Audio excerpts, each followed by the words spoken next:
Councillor Lang, can you hear us? I can now. Okay, perfect.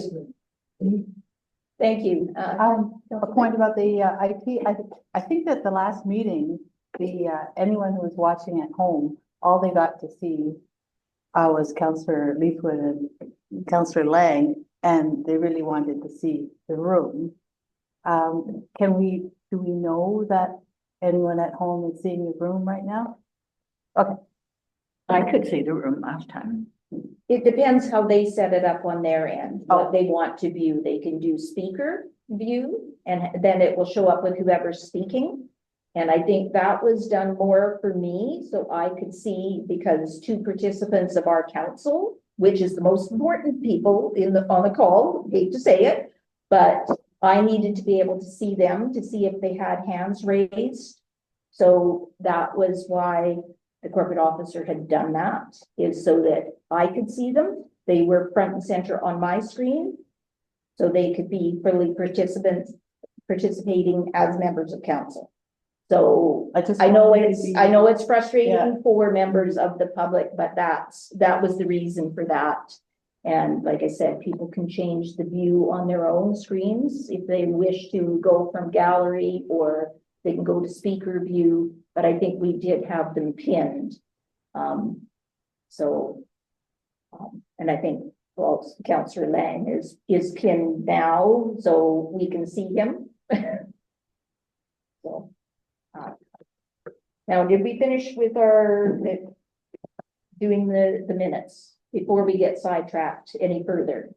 Did we pass the motion on the minutes? Okay. Did you have a question, Councillor Brown? Through the chair, I watched the recording last time, and the recording just shows what's pinned. So I think it's not necessarily for people who are in the meeting now who can go through. It's for people who are watching the meeting afterwards. They'll just see Councillor Lang for the recording benefit or information. All right. We have no delegations, so we got information items. So I've provided a written report and then a copy of the trust board highlights. And then I've got a couple other meetings that I did just, one more meeting that I attended. And this is partially for information for staff. On Friday, I attended the Kaslo Area Youth Network meeting where they were planning their Pride event for this year. And they've chosen the date of Friday, June the 6th. And there will be an official letter coming. So that's the date that they would like to do the crosswalk painting, and then the parade to Legacy Park will be on Saturday, June the 7th. So they will be communicating that. But they asked if I would also communicate it this evening if I could. And then just for council and the public's information, the tentative date for the Kaslo Area D budget presentation with RDCK finance staff is tentatively organized for March the 10th, which I believe is Monday, March the 10th, and it'll be at 6 p.m. There'll be a virtual option and also an in-person option in this room. And I think I told you about that, didn't I? So if you can attend that, that would be great. And last week was our Kaslo's public meeting, and which was fairly well attended. I was actually quite pleased with the attendance and the participation of members of the public. So thank you to everyone who was able to attend, both staff and public and members of council. All right, are there any questions for me? Councillor Leafwood, to the chair. I noticed that Tom Dool did a report draft on the West Kootenay Transit Plan. I just wondered if there were any, because that seems to be quite a big issue, transit in the West Kootenay. So is there any thing happening, any changes, or? No, because it all comes down from BC Transit and it's all budget dependent. Right. Yeah. Okay, so there's essentially no change. They're, yeah, working on additional routes, reacting to the ridership. So sometimes there'll be increased ridership because of the college, and they're Right. anticipating a decrease with the change to the immigration and the number of foreign students that are being accepted at the college. So there might be some changes, but it takes a while to react to that. So they're still working. It's always a work in progress. So I see we did get a new bus, so, yeah. All right. Do any members of council have reports? Did you want? Councilor Bird? through the chair, just a reminder that Winter in the Forest is next, 6 days from now, Monday, February 17th. And so it's a community forest, event, but as far as all the food goes, the Kaslo Housing Society is doing that. And, there'll be lots of other, groups out there like, Search and Rescue and the fire department and, the youth council, and it'll be lots of fun, and I hope the weather is as good as it always is, and hope to see lots of people there. Excellent. Thank you. Anyone else with a report for tonight? No? All right. So then we'll move into committee meetings. So we've got the minutes from the January 28th Liquid Waste Monitoring Committee. And those are received. And so we will move to the staff report, CAO. Thank you, Mayor Hewitt. To reiterate something that the mayor just highlighted, our open house occurred on February 4th. Seemed to be at the height of it, about 20 to 25 members of the public, including the local media. So looking forward to seeing some great press, the Valley Voice, in the next week or so. And good discussions regarding council strategic priorities, which have been put up on the wall inside council chambers, and received some input on the 2025 budget. One item in particular that's on those strategic priorities would be our active transportation network plan. To provide an update to council, we have a draft that's expected to be received by staff this week. And then in March, there's going to be some public consultation, including a survey, and an open house is tentatively scheduled for April 1st. The idea would be for a council presentation to happen by the end of April. On the subject of finance, there's a grant application for $150,000 that was submitted that would help us develop source water protection plans for the 5 sources of water, creeks that Kaslo pulls water from, and also some Kaslo River flood mitigation. So $150,000 total, application's been submitted. Legal matters, council is aware that we have our lease agreement with the Victorian Hospital of Kaslo Auxiliary Society that expired last April, and we're in the midst of negotiating. So just an update to let you know that staff are awaiting a response from the society regarding the level of assistance that they're seeking. Engineering and Public Works, the Liquid Waste Monitoring Committee met on January 28th and reviewed the Liquid Waste Monitoring Plan. There's a requirement for that plan to be reviewed every 5 years and a report submitted to the ministry. So staff have started that work and will report back to the committee as well as council once that report's been developed. 2024 annual water report is being finalized.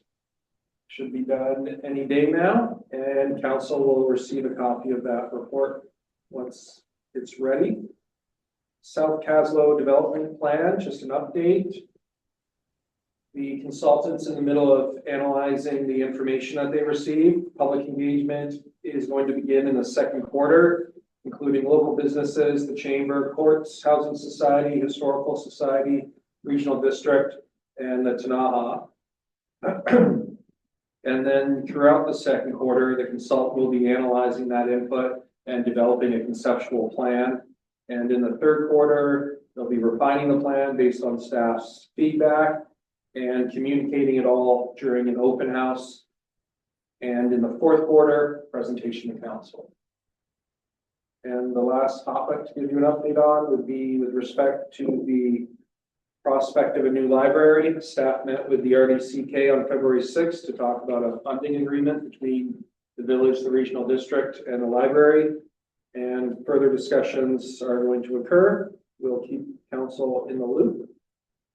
And of course, let you know if and when the library receives word on their grant application.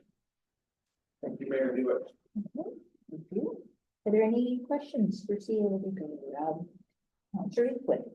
Chair. So the Kaslo River flood mitigation, would that be another phase of the dike work or Correct, yes. so kind of going further up the river? Yes, and I think this one would be specifically aimed at ensuring our sources of water are protected. But certainly has collateral benefits. Right. Thanks. Councillor Bird? Through the chair.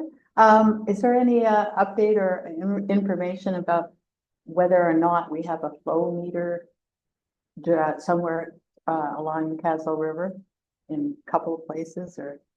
We do not have flow, sorry, through the chair, we do not have flow meters on the Kaslo River.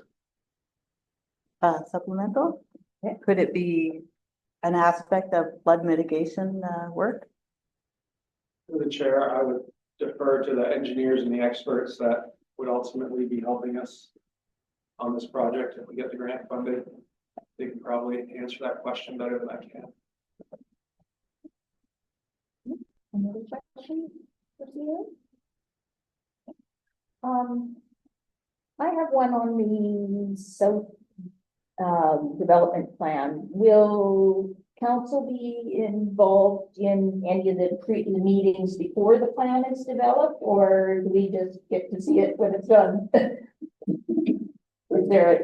Is there an opportunity for council to be part of the process? Thank you, Mayor Hewitt. I will check with the staff that are leading this project and make sure that there's council engagement. I'm assuming council would like to be engaged. Yeah, nothing. All right, thank you. All right. So that brings us to staff report on the road sign and pavement marking safety review. You want to speak to that?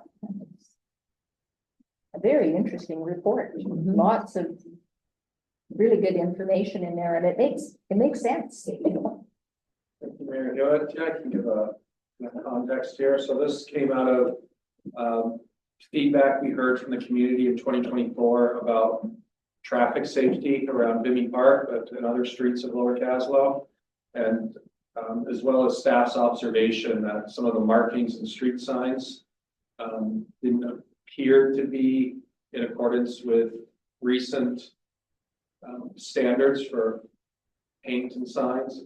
And so we reached out to ICBC. They split the cost 50-50 to bring in a consultant to review all of our markings. So all the paint that's on our asphalt, as well as all of the signs in the community. They took a look at all of it and then have provided us a list of recommendations. And you might recall that ICBC will provide us with signage, and then we would pay for the cost of installation. So you might see it referenced in budget presentations, not expecting there to be any significant budget impacts at all, but you might see it highlighted. So I'd say along this review, along with a pavement condition assessment that we had performed in 2024, will go a long way to helping us ensure our transportation systems are up to spec. Any questions for the CEO? Councilor Barrett? Through the chair, on page 10 of the ICBC road sign and pavement marketing, like the second document that is in our package. On page 10, it said when they're talking about the area around the ring road. And it says it's recommended that the existing 25-kilometer-an-hour sign be removed and a 30-kilometer-an-hour sign speed limit should be in effect for the study portions of 2nd Street and 1st Street. a lot before that and after that, they're talking about slowing people down. And then they talk about how they want to increase the speed limit by 5 kilometers an hour. So I feel like maybe I'm missing something, like in context around that. And I guess I'd just like to understand more why we would, their recommendations to increase the speed limit in an area where we're trying to slow people down. Through the chair, I wouldn't want to give the impression that I know a lot about transportation, but the little bit I do know, I believe there's a 30 kilometers is the standard speed.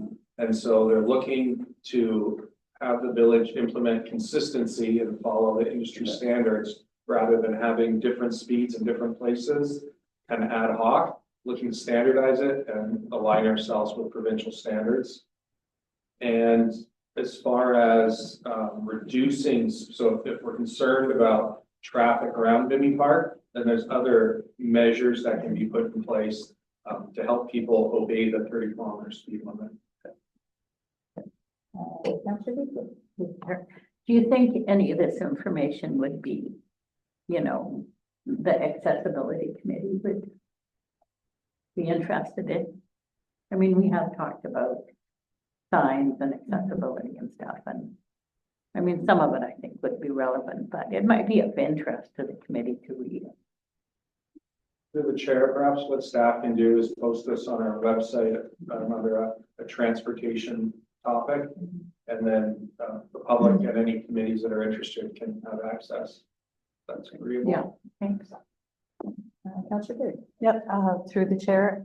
I found it interesting that of all the, what little discussion there was of traffic calming, the idea of speed bumps was sort of tossed away as because it would make it difficult for snow plowing, but there are products that are temporary.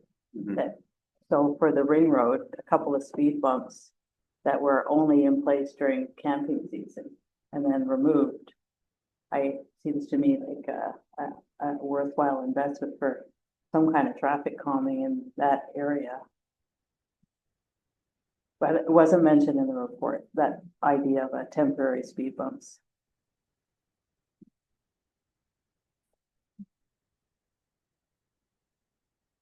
We probably should be, they should be permanent. Yeah, for the chair, I can follow up with the consultant and ask them about temporary traffic calming measures and see what they say. They might put it back to the village and say, first, we should see if folks are not abiding by the speed limit and then decide if those traffic calming measures are necessary.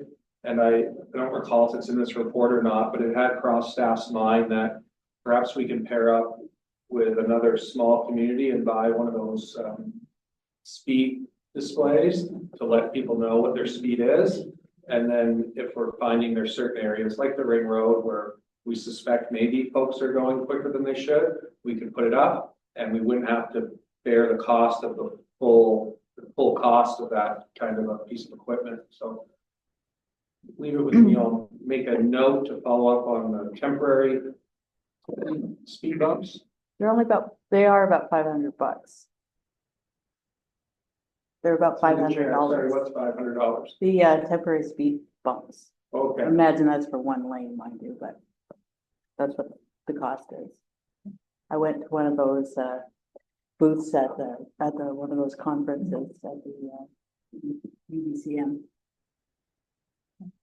I know in another part of the community, they had suggested the bump outs as a measure versus that kind of thing. So whether that would work there, sort of the hazard of decreasing the dust, increase the ability for people to go faster on there. So resolve one problem and create another, unfortunately. But, so yeah, we'll just watch for further things. Because there were a couple of suggestions for mid-block crossings, and I hadn't seen how they did say to develop the relationship with the highways personnel. So I think that would be good, especially for that A Avenue, 5th Street location where you get to the bottom of the hill, because people think you know, where pedestrians, we've got right of way, but when you've got a big vehicle coming down the hill in icy conditions, they can't stop. So regardless if you're a pedestrian and you feel you have the right of way, if a vehicle can't stop, you're in trouble. So, I think moving to a mid-block crossing there, and it was mentioned, so what kind of communication it needs with the ministry to, if that can happen, it would be great. All right, thank you, Zero Baker. Right, next item is the Columbia Basin Trust Reach Expression of Interest.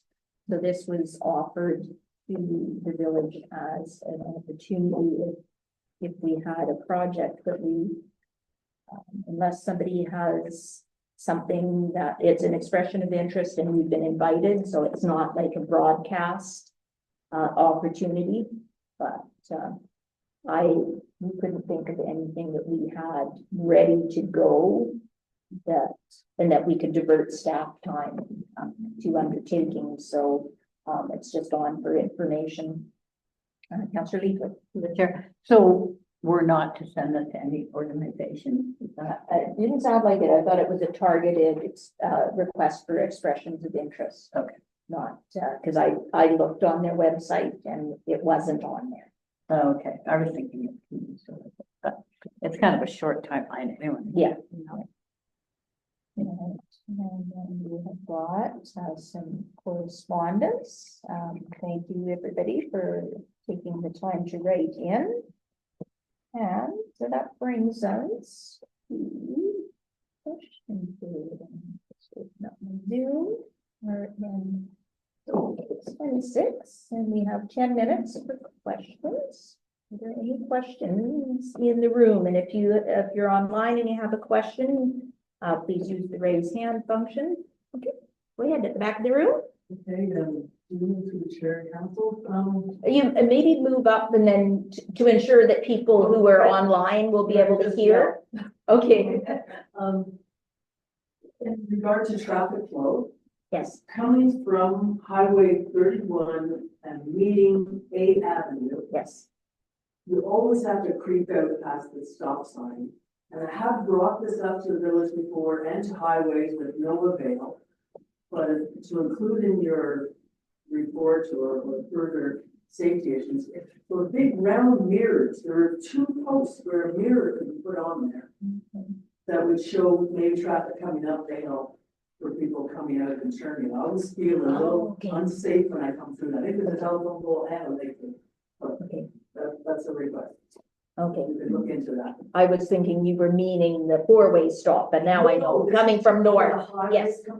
Yes. You know, and the schools up here where. Yes, now I do. Yes. Right. That's a good suggestion. You know where she was meaning? Yeah, they're used at a few places on the Creston Road. Yeah. The Creston, there is one. And I see John online, John ID.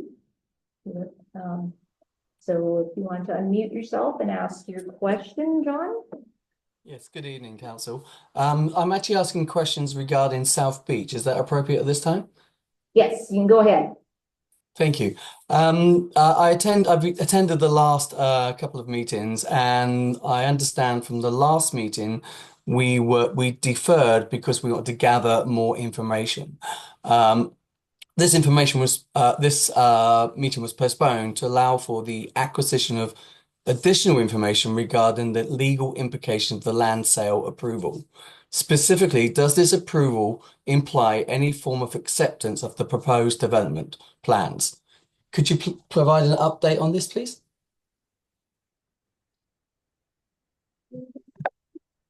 Chair, could you repeat the question for me? So I'll paraphrase it, and if I'm wrong, please correct me. He just wondered if the acceptance of the plan as it's presented, the proposal as it's presented, means we accept everything in that proposal? Is that essentially it? Or did you want to restate your question? I'd like to restate, yes. So if we go ahead with the sale of the land, does it represent any inferred acceptance of any part of the development proposal, or are they completely separate legally? Mary Hewitt. So the purchase and sale agreement that we're attempting to negotiate contains quite a number of conditions that would have to be met in order for the sale to be completed and land to transfer hands. So the purchase and sale, just by signing the purchase and sale agreement, does not necessarily mean that the RV park will be built. If all of the conditions are met by the village as well as the developer, then the sale would close and the land transfer would be completed. Okay, just to clarify, so if we would have to, so the process of the land sale would also incorporate the acceptance of the development plans subject to our agreement to them. So both are locked together. Through the chair, the developer would need to submit a development application and it would need to be approved of the village in order for the land sale to be completed. Okay, that clarifies my question. Thank you.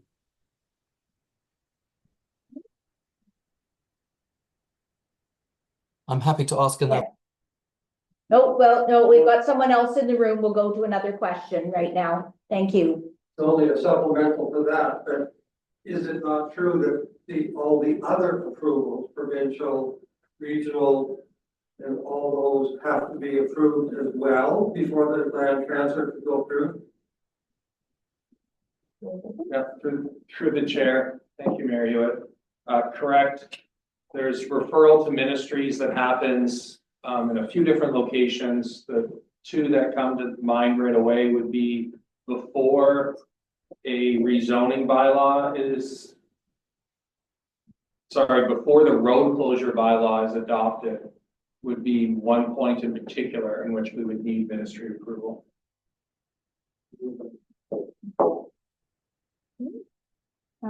And I've got Laura online. Hi there, I'm just wanting you to notice that Ann Malik has her hand up, like physically without. Okay. So I've been watching for the little yellow hands, the raise hand function, not physical hands. Sorry. Did you have a question though, Laura? No, Ann is out of the country, and if she wasn't online, she was gonna get me to ask the question, but she's here, so I'll let her ask. All right, thank you for that. Okay, go ahead, Anne. Yeah, I can't find my hand signal.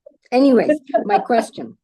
Throughout the OCP review, the public and the steering committee were told a development application is pending for the South Beach lands, which will involve an amendment to the current OCP. This amendment to the OCP would become an entire new section in our OCP, now known as the Waterfront Development Area. Neither the public nor the OCP Steering Committee were engaged on the RV park proposed use. And furthermore, knowledge of village land holdings through the South Beach area was only mentioned after the OCP was enacted at a zoning bylaw presentation to the former council at the last meeting of their term, given there had been a municipal election. I see that my correspondence has not been pulled from information for discussion. So my question is, will council give serious consideration to my correspondence that asks council to decline QP's proposal, defeat zoning bylaw 1298, and take action to prevent such land use in the future? from being proposed again. Thank you. Thank you, Anne.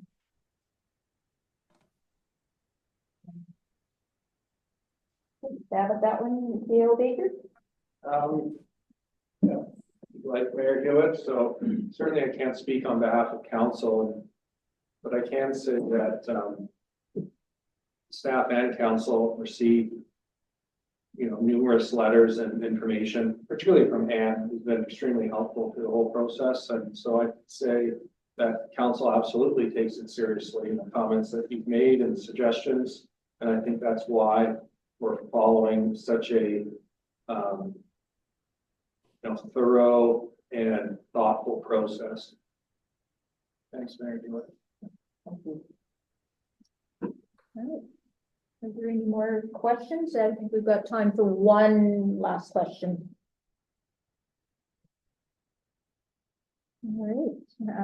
Let's see anyone online. All right. So then we will move into the business portion of our meeting. The first item is the appointment of our auditor. Staff has provided a report, and if there are no questions, I'll read the recommendation. Is that Grant Thornton LLP be appointed to perform an audit of the Village of Kaslo's financial statements and other related services for the year ending December 31st, 2024. Moved by Councillor Brown, seconded by Councillor Leaflet. Any discussion? All those in favor? Is carried. And Kaslo Municipal Campground. Again, there is an extensive report and new proposed policy and bylaw. Did you want to speak to any of those items? Reading of the recommendation, Dale Baker?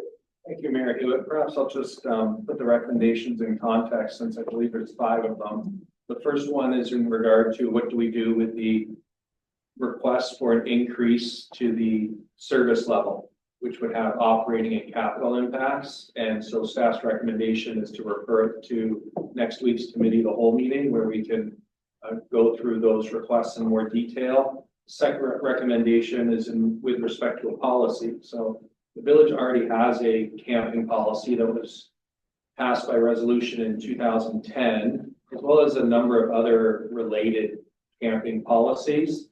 And so what staff are recommending is that all of it be consolidated into one new policy.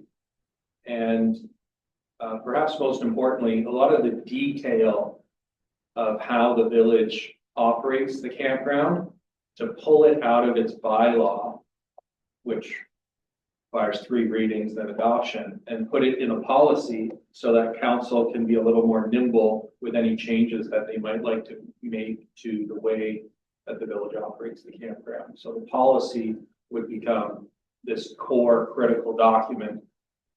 And then that leads to the 3rd and 4th recommendations, which would be removing mention of the campground from existing bylaw, the existing Kaslo Municipal Campground and Parks regulation, and putting it in a standalone municipal campground bylaw that simply refers us to the policy, as well as gives some high-level governing guidelines for us to operate within. And then the final recommendation, which is certainly a really important piece of this, is signing an agreement with an operator for the upcoming season, and hopefully for the next 2 years, maybe 3 years. And so there might be some things to work out based on council's discussion and questions and tweaks, and probably doesn't make sense for staff to launch into oratory on the policy and the bylaw, but rather let council ask questions, and I'll leave it with council. All right. Thank you, CAO. Are there any questions on the policy or bylaw? Councillor Bird. In reference to the proposed policy for Kaslo Municipal Campground. I'm looking on page 2. of the policy. You'll all find. I'm on the wrong one, sorry. Okay, so I am of the opinion that persons affected by this policy, you've got, so far in the draft, it says the level of service defined by this policy affects campers, the operator, and village staff. And I think you should add Kaslo residents and taxpayers because they're affected by the operation of the campground as well.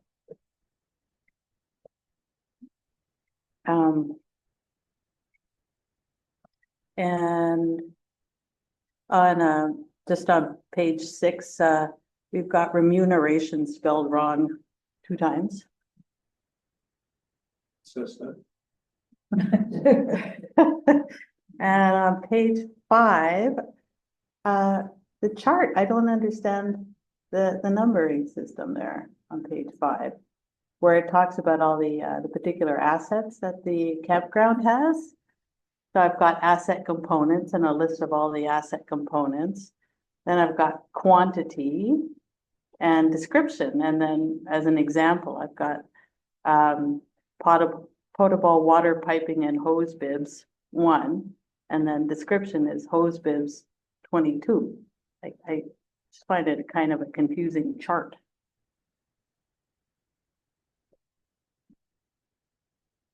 Through the chair, my apologies. I believe what the chart is attempting to indicate is that we have a potable water system. And that there's 22 hose bibs on that potable water system. So the chair, you could say potable water system and then hose bibs 22 as a description.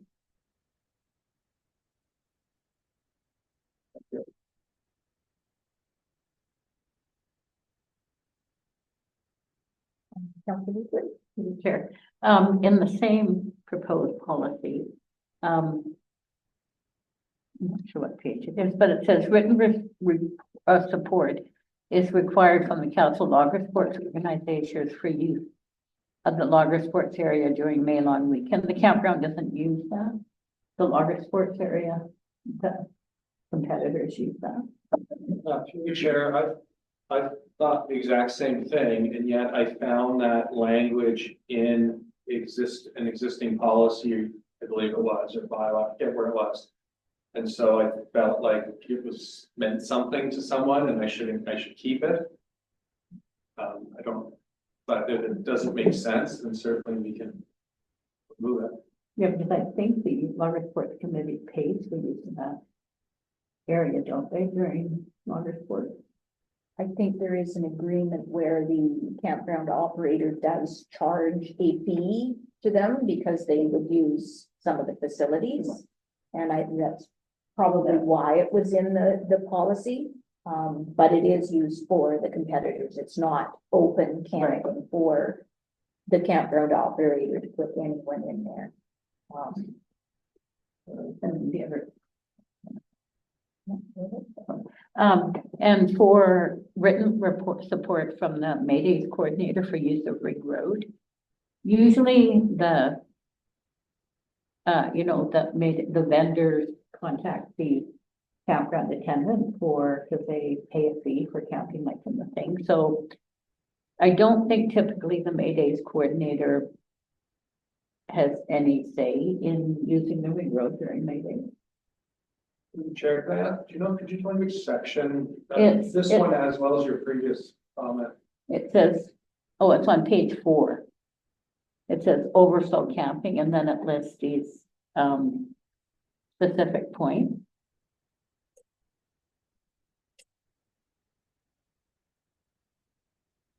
So through the chair, I believe to your second question there about written support from the May Days coordinator, that again was something that came from an existing document. If it doesn't make sense, we can reword it or remove it. If you can give me maybe 20 seconds to kind of read it, digest it. Okay, so I believe for E, I believe it's ensuring that the May Days coordinator is agreeable to the overflow camping being on Ring Road, on both sides of the road.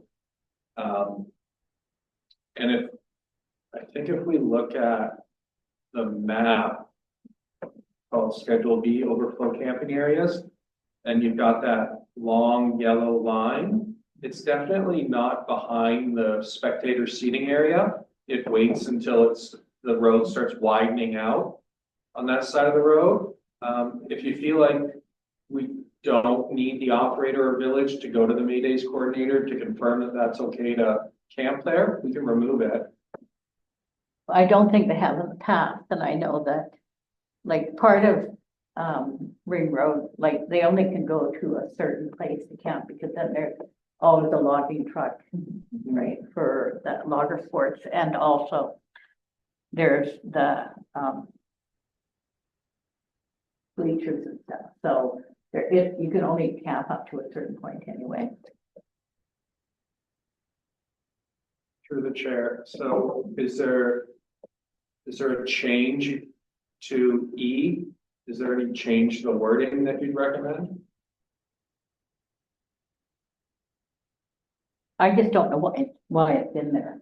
I don't think in the past, like, the Chamber of Commerce organizes May Days and does all the, like, organizing all the events and the vendors, and the campground operator looks after the camping, which is pretty well been the same for several years. And they, they do work really well together, and they do, she always comes and visits, the campground operator, and they talk about May Days. But I don't necessarily think that Trish has ever needed support from, for the overflow camping. I'm gonna offer some, I think, because staff was working with quite an old policy, and things had changed in the intervening years, and the practices that have been in place for the last few years aren't the same as what has been in the policy, and that was pointed out that there were some instances where policy hasn't been necessarily followed. At one time, the May Days, the vendors just camped and didn't pay anything to the campground operator, even though they were camping, but that was more for security issues. But I think the coordination, the overflow camping map with the yellow lines, I think is 4 times outside of May Days, because we typically, most of Ring Road is used for May Days activities, and there would be some opportunity for camping, and whether maybe that section, they might need to talk to the operator and see, and both entities, to see what is needed by each of them, rather than us trying to figure out what they need, work with them, and maybe put something in place now, and then we can amend it afterwards. Because I think it is going to be different for May Days than it is for the rest of the year. Through the chair, to forgive me, I'm not too sure what the recommendation is, but perhaps what staff can do is continue to receive some feedback from council here and keep notes, and doesn't necessarily, council passing a resolution to adopt this policy would not preclude staff from going away with these notes and chatting with the operator and other staff to refine it a little, and then come back in due course with a revised policy. Would be good still to get the ball rolling with getting the agreement renewed based on, in principle, the policy, and then work out these details between now and the camping season. That's okay. Is there any other notes that anyone wants to add? I have a couple more things. But I'll let council speak first if there's anything. Councillor Lang, did you have any comments on any of the documents presented?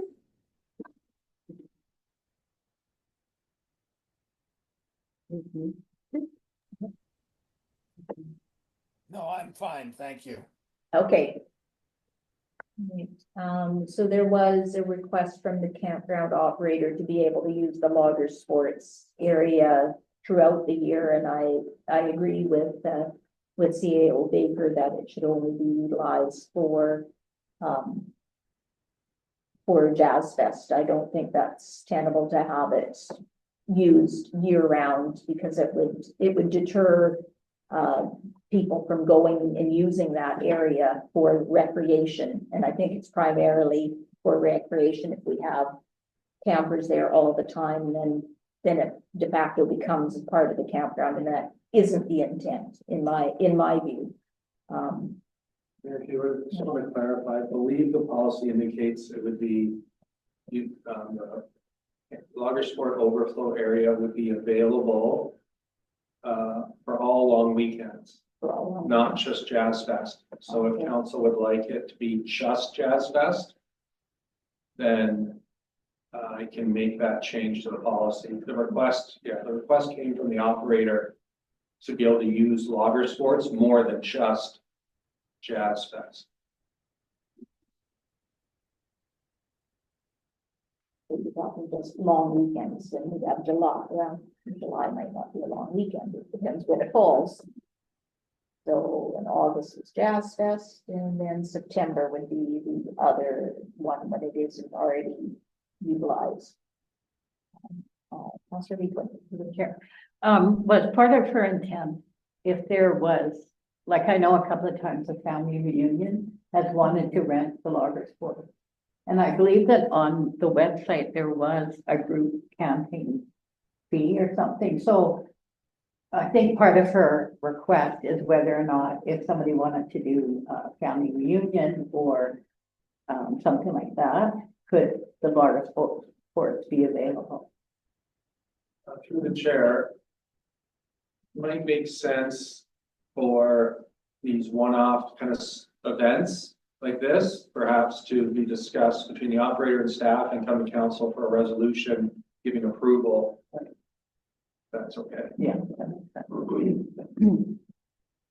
Councillor Bird? Through the chair, for what it's worth, my opinion is, I absolutely, it's clear that Jazz Fest, you need that overflow.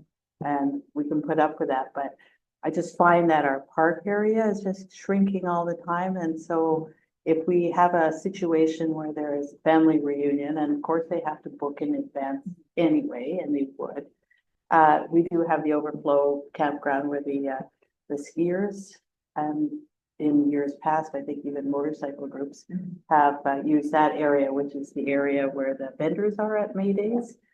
So there's that for overflow, and I just as soon keep that whole logger sports just the way it is with, like semi-wild beach that is still feels like it's, you can park your car there and, take your kayaks off the roof and get into the water and all your stuff and your kids. If you have kids and you go to the beach, you got a lot of stuff.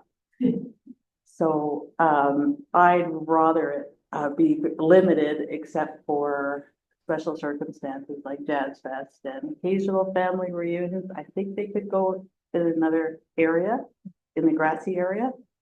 So that's my opinion, is to keep that logger sports area pretty clear. Jazz Fest accepted because the need is so great.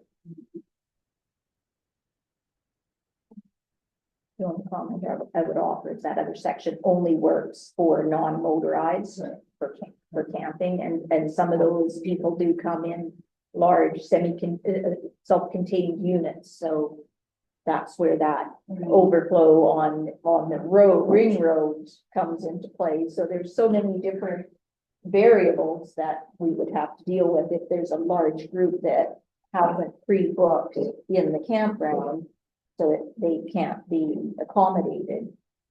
Whether I can see where there would be that request, but limited to the same number of days as indicated for the Jazz Festival, that they have to be out by a certain time, that it's not going on for an entire week or more.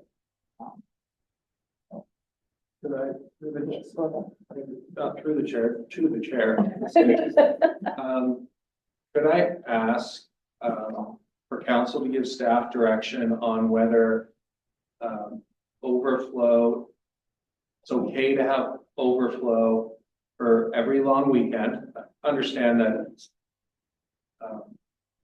not all the overflow areas can be used for May days because there's logger sports, but can I get some kind of decision from council on whether it's all long weekends, May, July, August, September, or if it's only Jazz Fest in which overflow can be used, keeping in mind that there's 5 overflow areas identified on the map.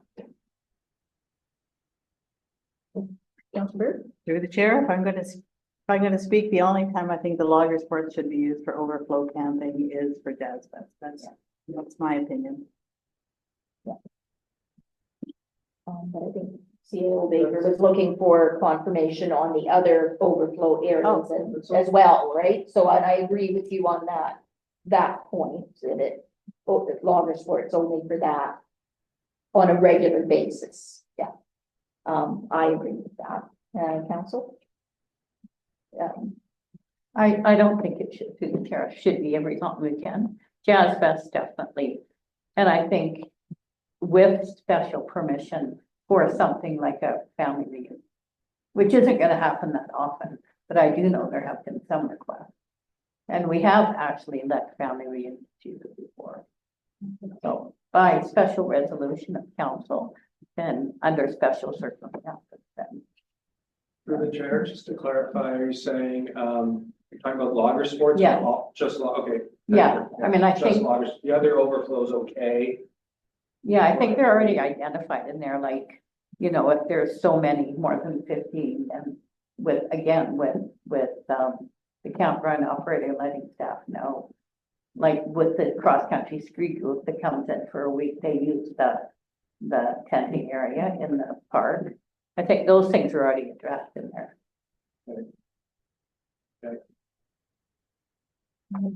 Do you think that triangle is in the wrong spot on the policy? This one right here that's behind the playground, I don't think that is an overflow spot for. That's where the family picnic area is, kind of the covered area. Yeah, so that's not camping. I don't think that's ever been used for camping. It's further like, where we were talking about where the tenting area is. I don't think we've ever allowed RVs in that area Yeah, correct. No RVs. That would be tents only on the grass. And the reason that that area is identified for camping is to keep the tents next to the family picnic shelter, because they're also required to rent that shelter when they're using that overflow area. So they pay another fee, they get the shelter, and then their tents in this drawing are intended to keep the tents next to it. Whereas what we found was the tents started to creep into the area where people would walk from Ring Road to the playground. And it doesn't seem right that people would have to walk through tented areas to get to the playground. And then further south towards the that outfield of the ballpark, staff are concerned that when there's a baseball game going on and there's people camping, then there's an increased chance that someone's going to be hit with a baseball. And so we might not want to allow camping where baseballs are known to land.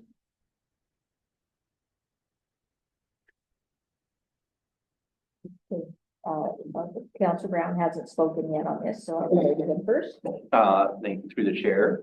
I can say that I have been on the field before when there were campers in that area, and I've seen balls go into where they were camping.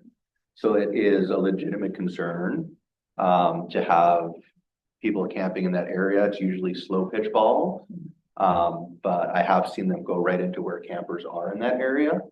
And I think that triangle where it's placed is a more appropriate area, even though I've never seen people there before, because it does provide them a shelter to protect them, and it moves them away from the field. So I think that's a useful kind of movement.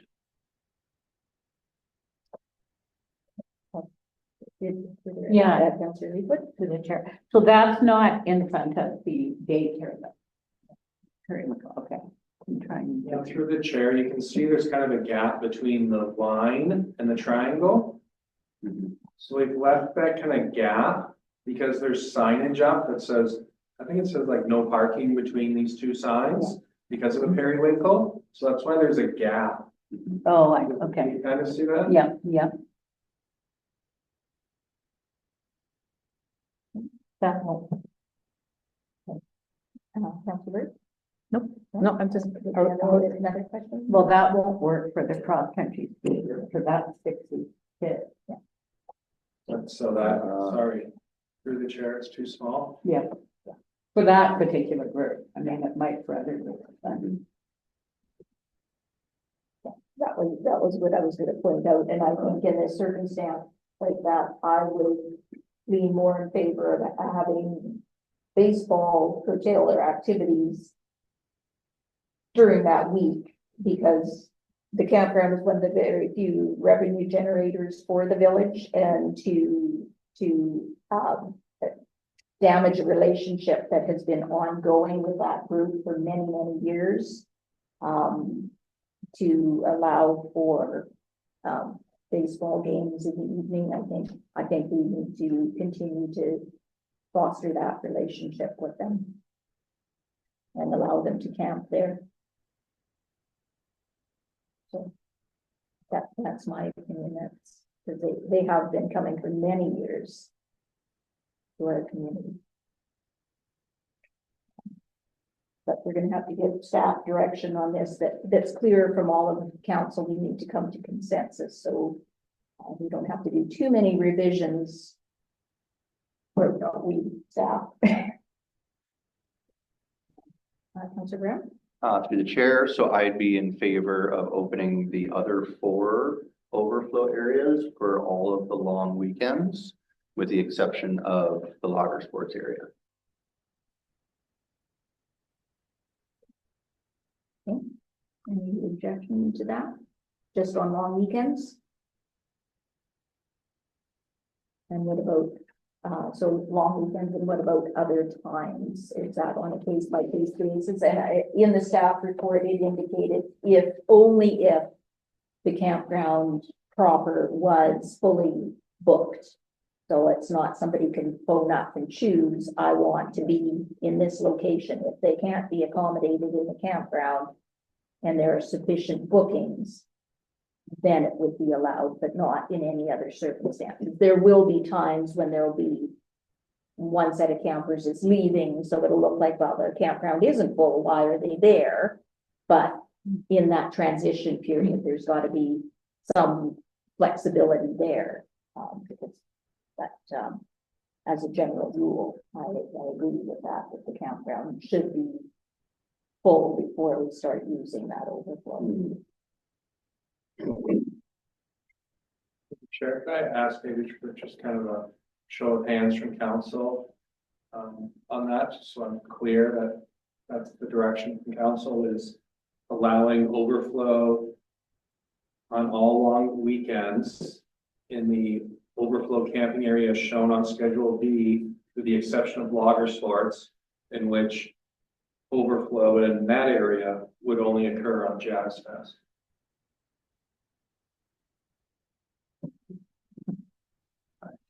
Oh, you have a question? Go ahead. Through the chair, I guess I would just then state that were we to want to, as we have a user agreement with Kaslo Baseball and Softball Association to use that field, I wouldn't want that to be affected by the overflow behind that. To be anytime there's overflow, then there couldn't be games or practices there.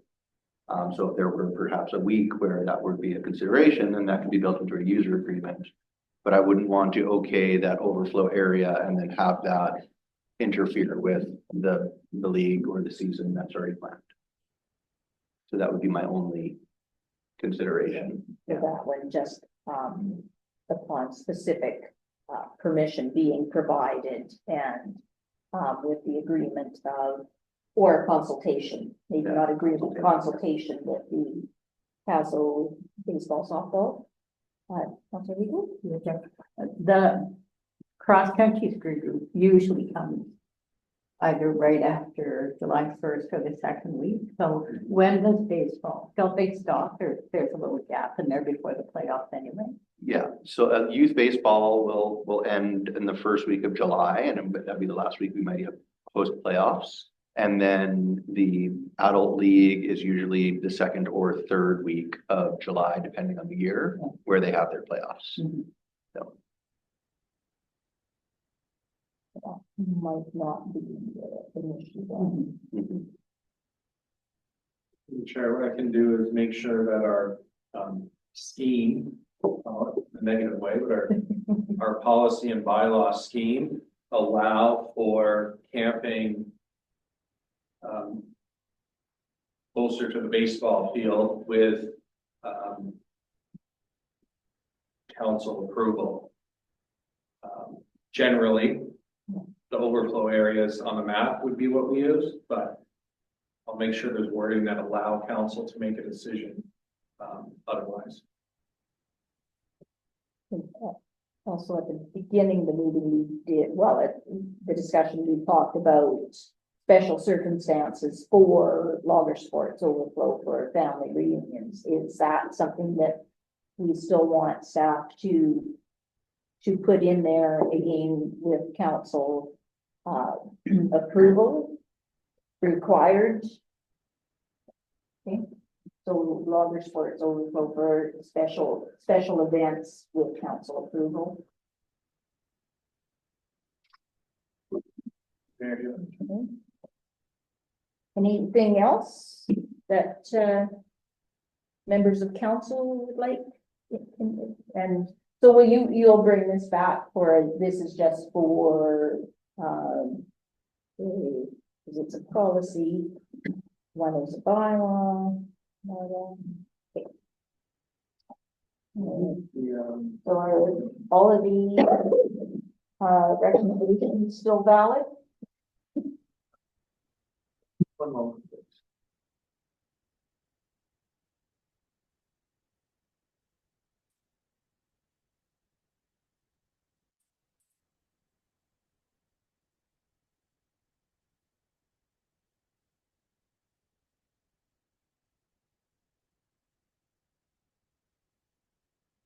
The important one is the bylaw. I'm just scanning it.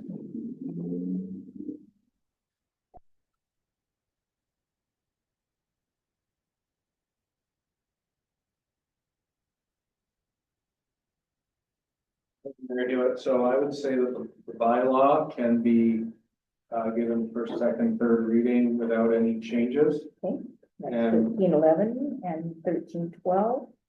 And 13, yeah, both bylaws. And what I'd like to suggest is that no resolution regarding the policy. Don't want to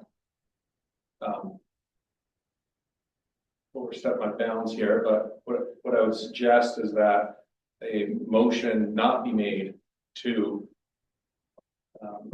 with respect to the policy, and allow staff to make these amendments and come back.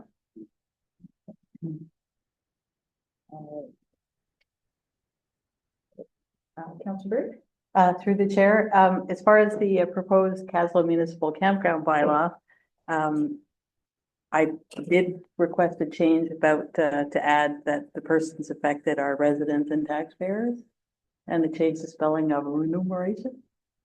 So if we're voting on to give it first, second, and third readings, at that point, it doesn't, if we're going to do that all tonight, then we're not talking any revisions at all, right? Through the chair. Were the revisions you're seeking, were they through the policy or the bylaw? No, the proposed, sorry, through the chair, through the proposed bylaw 1312. Oh, I'm sorry, I'm on the wrong things. Kaslo municipal camp policy, so the one that says proposed. And we go to page 2, So that's policy, so that one we weren't going to proceed with tonight. Because of the changes, Oh, okay. so that we've got Proposed. major Okay, changes okay. being proposed to that one.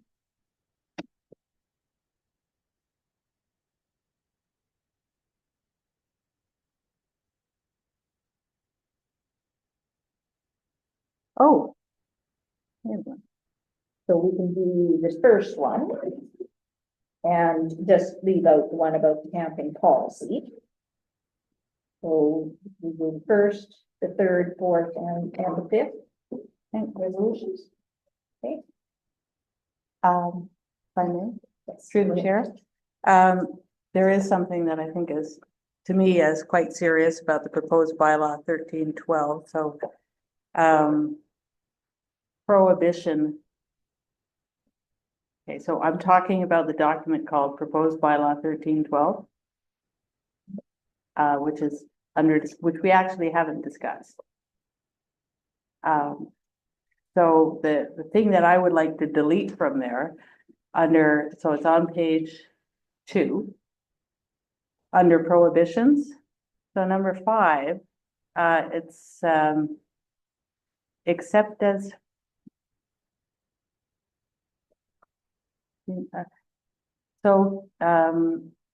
except as provided for under section 6 of this bylaw, a person must not erect, construct, or build, or cause to be erected, constructed, or built a tent, shelter, structure, or building in any public place. I think that whole thing should be deleted.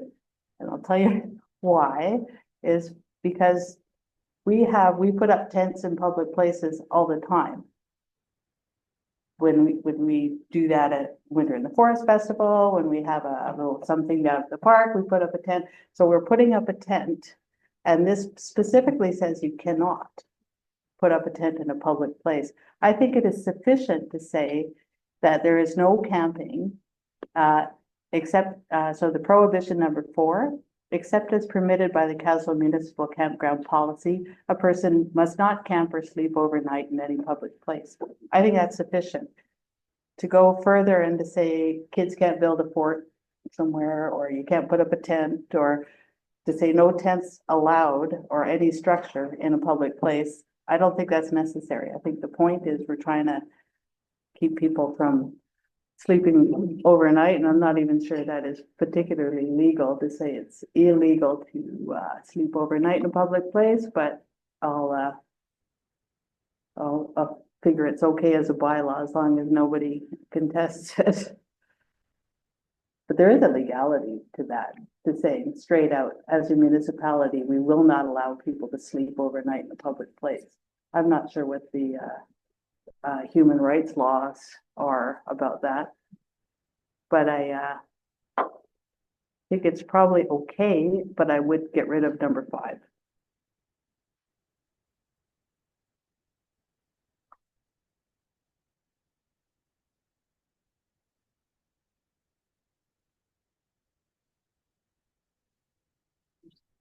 Six does address that, expressed authorized by bylaw of the village by way of sign permit. It adds an unnecessary bureaucratic layer. Yeah.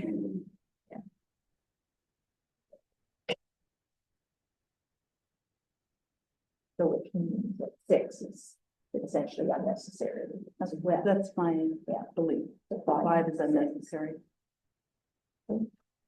So 5 under prohibitions. That's on 1312. So that's as amended, and your other changes in the spelling and the wording were in the policy, not the bylaws, right? Mm-hmm.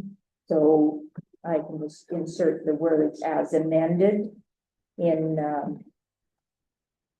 with the resolution for the third one for the bylaw 1312. Okay. Just for clarification to the chair. So are you saying just omit number 5, not number 6? No, just omit number Okay, 5. right. It's not necessary. Yeah. And it's Other than- problematic. Other than in 6, there's reference to section 5. Oh. I think we have two options. One is that we can omit section 5 and section 6. And another option would be that section 6 also identify that any type of tent structure that's built, for picnicking or an event or things along those lines are also permitted. So I think those are the two options: omit 5 and 6, or add to section number 6 something that allows for tents and canopies and pavilions and these types of things that are kind of part of an event or a picnic or whatever have you. So I'm just wondering, we're making some standard changes. Would you rather just have bring this back to the next meeting rather than doing parts of it now and parts of it next? Is it time sensitive enough that we need to start with the readings tonight? Thank you, Mayor Hewitt. I would say it's not time sensitive. However, we should give clear direction to staff on what council wants the changes to be. So that when we come back, 5 and 6 are gone, or 5, 6 is amended or whatever. Councilor, you go to the chair. So what would 6, if we took those out? Like, what would that do then for, like, say, Jazz Fest? They rent the park, they rent Kaslo Bay, and they're camping down there with the vendor. So that's not prohibiting any of that to happen if we take those 2 out of there. And does number 6, like I know, say on Jazz Fest, there's usually overflow camping in, like, sometimes across from the campground on that lot, there's an overflow camping, and right in front of the Abbey Manor. So through the chair, staff have advised the operator that they're not allowed to use those areas for camping. Okay. Councilor Bird? Through the chair, just to zero in, this is a policy about camp. So Right. it's not a policy about tents. So that prohibition where it says, except as permitted by the Kaslo Municipal Campground Policy, a person must not camp or sleep overnight in any public place. That covers off camping. The rest is just talking about tents. They don't care about tents. It's a camping policy, an overnight sleeping camping policy. We don't care about tents. Councilor Brown? Through the chair, I suppose if the decision was between removing 5 or 6 or adding to it, I would say removing 5 or 6, just in the nature of the more we add, the more complicated things get. The intention is to simplify something and not make it overly complicated. And so my suggestion would be to remove 5 if that necessitates removing 6, or changing it so that the intention of 6 is still there without reference to 5. And I think that would be the better way to go about it, as opposed to continually adding layer upon layer upon layer. The more verbiage and the more things we put, the less clear it becomes. So my suggestion would be to strike 5 and to strike 6. Were 6, then aspects of 6 were necessary, then I would say to reframe 6 as opposed to adding a 7 or 8.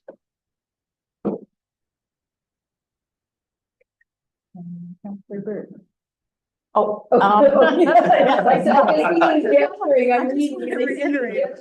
don't see any harm in getting rid of 5 and 6. I don't see any harm in that. Okay.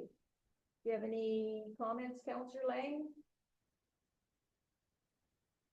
Okay. All right, I'll sit on my hands. All right. So that's clear enough for you on that one. All right. So first recommendation that the operating and capital improvements for the Kaslo Municipal Campground be reviewed during the committee of the whole meeting scheduled for February 18th, 2025. And that Kaslo Parks Regulation Amendment Bylaw 1311, 2025 receive first, second, and third readings, and that Kaslo Municipal Campground Bylaw 13/2025 as amended, receive first, second, and third readings, and that the village renew its agreement with Patricia Bennett to operate the Kaslo Municipal Campground for a 2-year term with an option to renew for 1 additional year by mutual agreement. Moved by Councillor Brown, seconded by Councillor Byrd. Any further discussion? Call the question. All those in favor? And that motion passes. So that brings us to the beer garden application for the Kaslo and District Arena Association.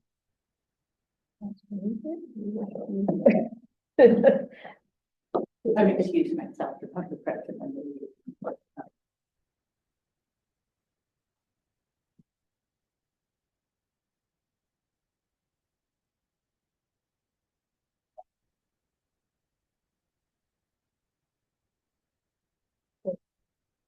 To consider an application by the Kaslo District Arena Association for a beer garden license for their annual hockey scholarship game. So the recommendation is that a beer garden license be granted to the Kaslo and District Arena Association for the 2025 annual scholarship hockey game occurring February 21st, 2025. Moved by Councillor Byrd, seconded by Councillor Brown. Any discussion? All those in favor? Okay, that motion is carried.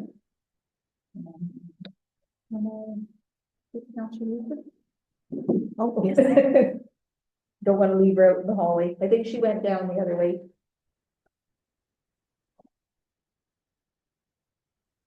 So leave it as is, and that it might need to be amended for those 2 meetings in May. First, yeah, no. Okay.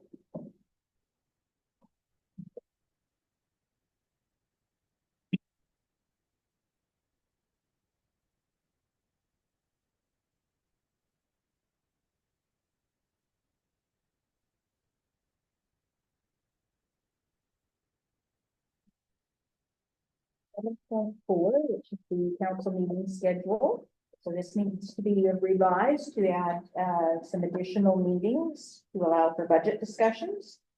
So, so we're going to adopt it as it's presented in the package, just with the understanding that it might require further revision for the first 2 weeks in 2 meetings in May, because of the scheduling conflict, but the CAO has to look at alternate dates. So we will accept it as it is and then amend those other dates as required. So the recommendation is that the 2025 council meeting schedule be revised as detailed in the staff report titled 2025 council meeting schedule revised, dated February 6, 2025. Moved by Councillor Brown, seconded by Councillor Leaford. Any discussion? All those in favor? Motion is carried. Next item is the letter of support policy. Thank you for making those changes. Neil Baker. So the recommendation, are there any questions on that changed policy? Okay. Recommendation is that the letter of support policy be revised as presented with the staff within the staff report titled letter of support policy dated February 25th, 2025. Moved by Councillor Byrd and seconded by Councillor Leafwood. Any discussion? All those in favor? Motion is carried. And that brings us to item 7.6, the RV park proposal. So did you want to speak to your report, CAO Baker? Thank you, Mayor Hewitt, and thank you, council, for your patience as staff went and gathered the information that was requested at your December 17th meeting. If you don't mind, I'll just give you some commentary on the 4 items you asked for more information on, and then hand it back over to the mayor here. So one of the items was clarity on interpretation of development permit area guidelines as they relate to the subject lands. So as council knows, there was a legal opinion provided to the developer and then shared with the village, and that was shared with the village's lawyer. And we received commentary from our lawyer on the entire document. And what it boiled down to was, if the village denied a development permit application on the grounds that its DPA guidelines prohibit development completely, well, then the developer would have grounds to challenge that decision based on the case law that was cited. And so the staff report offers this information and then suggests that if council is comfortable with that information they've received now, then it can continue considering the conditions of the purchase and sale agreement. So that's one thing for council to consider is, are you comfortable with the legal opinion you read, as well as the brief commentary from village's lawyer? The second item that staff were asked to take action on was the possibility of a boat launch being permitted. And so the staff report provides some clarity around the ministry will ultimately need to decide whether a boat launch is permitted. And certainly any type of boat launch is going to need to adhere to environmental guidelines and rules. So that's where a qualified environmental professional would be hired to determine, is it possible? And if so, what are the constraints for that non-motorized boat launch? So council can endorse it and suggest to the developer, if you can get through the ministry and a qualified environmental professional, then we would make some kind of allowance for the RV park users to access the non-motorized boat launch. So that was the second thing that was asked for, clarity on the possibility of a boat launch. The third item was to invite the South Beach Working Group to appear as a delegation to council, which occurred on January 13th, along with a few other delegates. So that's completed. And the fourth item was to make public an outline of steps in the decision-making process and the implications for council decisions. And so that became an attachment to the staff report. I think it was about 7 pages long and outlined from a legal perspective, all of the different steps that we would have to go through. And perhaps one thing to highlight for council is at some point, agreeing to a purchase and sale agreement doesn't mean that this is a done deal and that the RV park is going to get built. There's still the ministries that need to chime in. There's still engineering and professional reports that need to be developed in much more detail than what's already been done. The reports you've been given, archaeological, environmental, flood mitigation, et cetera, were performed to give the village and the developer an indication of whether this is even feasible from a professional and engineering perspective. And so it looks favorable, it looks like it's doable, and so that's why the developer is still interested in pursuing this. That doesn't mean that that's it and there's no more reporting or assessments done. It just means it looks like it's feasible from a high level. Now all of that detail needs to get worked out. The developer could decide, oh, it's far too complicated or expensive based on the constraints that these engineers are imposing, and so they might not be able to build it.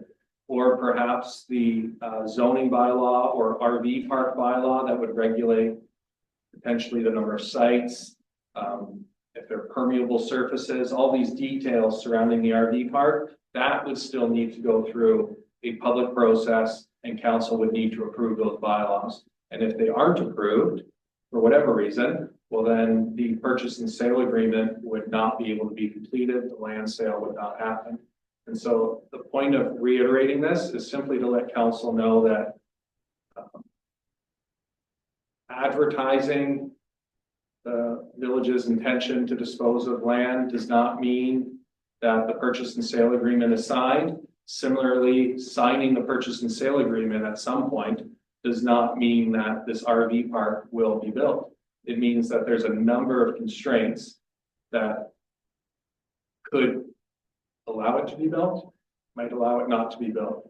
And so I think what's important at this point is making sure that all of the conditions that council would like to see be a part of that purchase and sale agreement are put on the table soon, so that staff can go to the developer and say, okay, delete these 2 from the draft purchase and sale agreement, add these 4, and then let's take a look at the agreement again and see if it makes sense to council and the developer. So if that's a possible outcome for the near future, that might be something to aim for, is simply getting on the table all of the conditions that each councillor and then council as a whole would like staff to go back and develop with.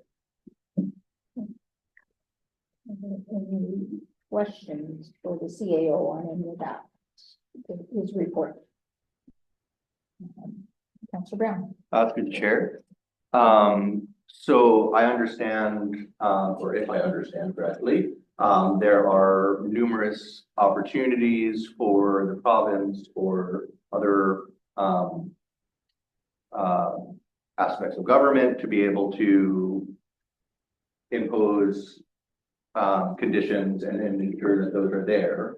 But am I correct in stating that this is now our opportunity to be able to address this separate of the province or the Ministry of Transportation or any of those? This is a moment where we ourselves as council actually have an opportunity to say something separate from the province or the Ministry of Transportation or any other governing body. So I do understand that those things would happen in the future. But would we as a council, is this our moment to be able to kind of have more influence in what may or may not happen? Or will down the road, will we continue to have those opportunities? For the chair, depending on I'll give an example. You know, there might be a condition like we want no flamingos allowed in the RV park. So that's something that could wait until we look at the zoning and or RV park bylaw, in which we put in the bylaw, there's no pink flamingos allowed. If it's a big enough issue and council is sensitive to it and would like it to be brought up front and contained within the purchase and sale agreement, no pink flamingos, then that is totally okay. We would just need consensus from council that that's what you want to include now up front, rather than allowing something like that, as an example, to occur within one of the bylaws. So essentially, yes, we can give comment now and input, and yes, we have the opportunity later as well, right? Correct. As the situation arises. Correct. Councillor Bird. Through the chair. So my own preference is that we'd have a public hearing about we've done first reading of bylaw 1293, which is that C4 commercial rec RV camping. I would like to look at that and get public input on that and work towards that, having that bylaw approved before we consider disposition of land. My thought, and I may. I'm still finding myself unclear about what a development covenant is, but I would like them identified and approved by council before we start talking of land disposition.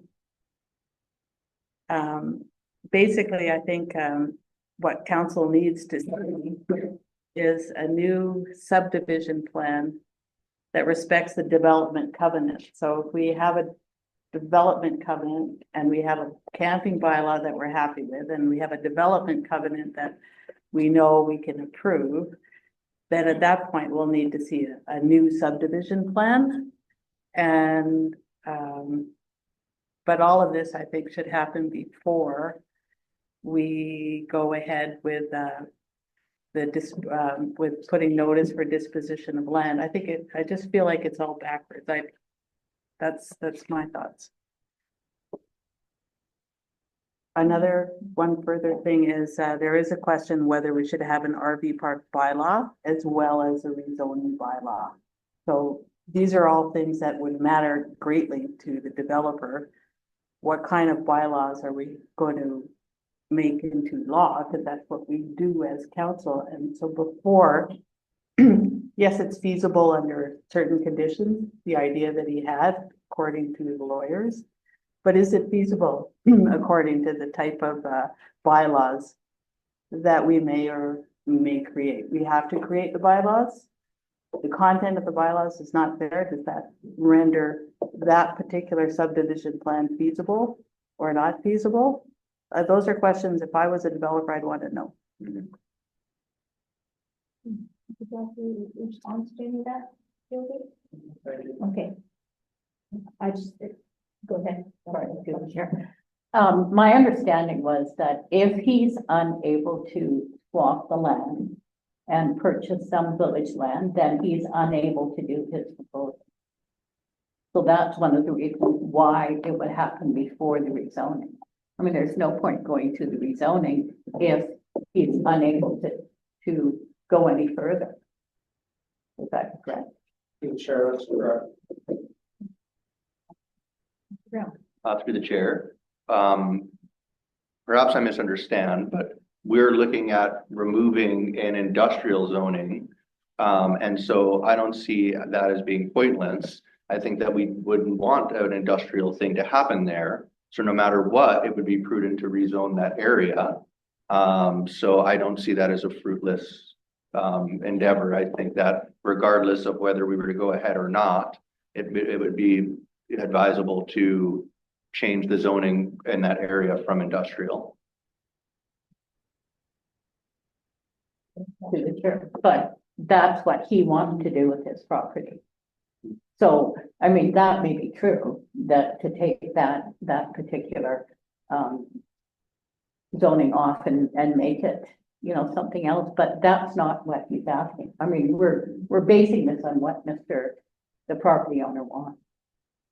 So I'm going to take a stab at something. The only reason that there is the rezoning required is because we're operating under the old zoning, which was in keeping with the old OCP. The new zoning bylaw wasn't rewritten to be in keeping with the new OCP. If we had a chance to rewrite those bylaws, it would, what he's asking to develop on that parcel of land would have been allowable. But the zoning exists under the old regime, not under the new. Is that correct? Correct. There you go. So, and so I totally agree with you that we need to do that rezoning irregardless of this process. Eventually it will happen, and and the whole process to line up the zoning bylaw with the current OCP. Councillor. Yeah, through the chair. So I'd like to take up Ms. Mallett's point as well, because when the OCP was written, I was also one of the citizens who was on that committee. And she and I are both in agreement that we never really, as a committee, had a chance to discuss what a zoning C4. It came as quite a big surprise. The only public input into that new zoning, that new zone of C4, the only public input that we have seen in this village is we got the draft as a committee after the committee was disbanded. There was never another meeting. We never discussed it. And we never had any clue that there was an RV park proposal on the table. We were not privy to that. So it left, and the draft went to council, and I think it sat with council for a while, and I'm sure at that point it was publicly available. And there was one final, actually on that point I am not sure. I do know that there was one public opportunity to meet with council and review the new OCP. And I looked at the minutes, and there were 6 people at that meeting. So I think she's got a valid point that we've never had a chance to discuss a C4 zoning bylaw in the context of the OCP or in any other form. And that's why my preference is that we look at rezoning prior to talking about land disposition, just to make it a public process. That has not happened. Although the curious fact is that we started with rezoning, which we backed off on and went with the purchase and sale. So the rezoning was where we were starting. And Yeah, then we pivoted Because it makes for, sense. and I can't remember the reasons for that at this point, but that is what happened. So, Councillor Brown, you did ask if there was opportunity for input. Was there anything that you wanted to add to any of this at this point? Because we keep talking about what we would like potentially the developer to do, or what additional conditions we may want, ones that we may want to remove. So, are there any additional items or questions? For the chair, at this point, I'm ready to move a motion, and I don't have any additional conditions or anything I'd want to place at this moment. Any other questions, comments from members of council before I go for a motion? Councillor Leakley? To the chair. I mean, I have a couple of conditions, but I think probably wait until Councillor Brown has his motion first, because maybe it's irrelevant, depending on what your motion is. Well, I've got a couple of comments contained in the staff report and about the non-motorized boat launch. I'm going to say, my question is it really necessary? Because if it's non-motorized, we know that the public currently, if for no non-motorized vehicles, canoes, kayaks, and the like, it's not anything that's going to need to be towed. So there's no vehicular access that will be required. And I think short of maybe moving a bit of gravel to make it easier for people to wheel their craft to the waterfront, is there really a need for a formal boat launch? There shouldn't have to be any concrete put there, because it works at Moye Beach. People bring them there all the time, and the same as in the little lagoon. So that's just a point I want to me, that is, it doesn't seem like it's really necessary. Maybe, and it would be seeking approval from ministries to do that kind of leveling work or, sloping work to get that access, but nothing constructed. And not knowing exactly what the developer is looking for in that regard. Okay, that was just a comment of Yale's, which isn't relevant to our discussions. So that was one of the things, and I'll call it if you'll indulge me with getting my points on the table. We have never seen a revised plan from the original one that was presented, that has 80 sites, 80 plus sites. Is that what it's going to look like based upon, but we've never given the developer any instruction. We haven't met with them to articulate to them that is definitely not something that we want to see. Is what the only plan that we have ever seen is that one that we've all been looking at for well over a year. And I'd have questions about the level of development of the trail on the waterfront or the river side and on the waterfront. I don't think it needs to have much done to it because it's been used for years as it is. So it would save the developer money, but it would also, you know, maintain the landscape the way it is and as people are used to seeing it. So, and as far as the RV park itself, if it went ahead, I would not want to see any permanent structures, no decks, no sheds, and it would be seasonal only. And the pads would be gravel only. I don't know how it would look for roadways in and out. They'd have to police themselves, but I also wouldn't want to see pavement in through there, but I don't know whether that's feasible or not.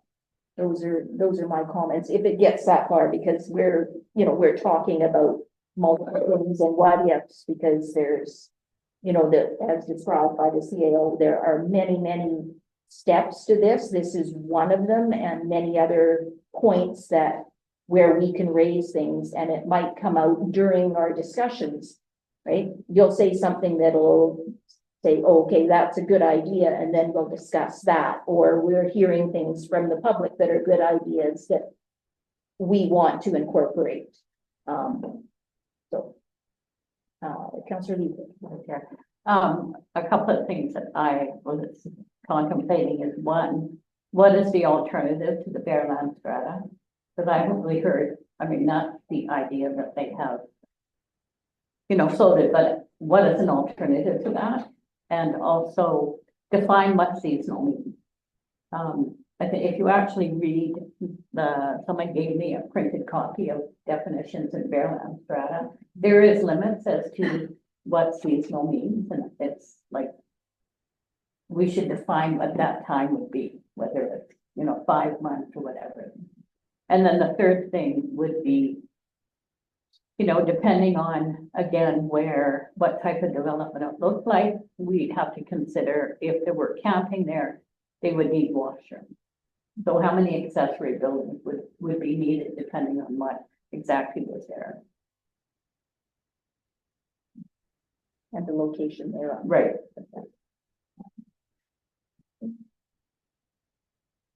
Councillor Bird.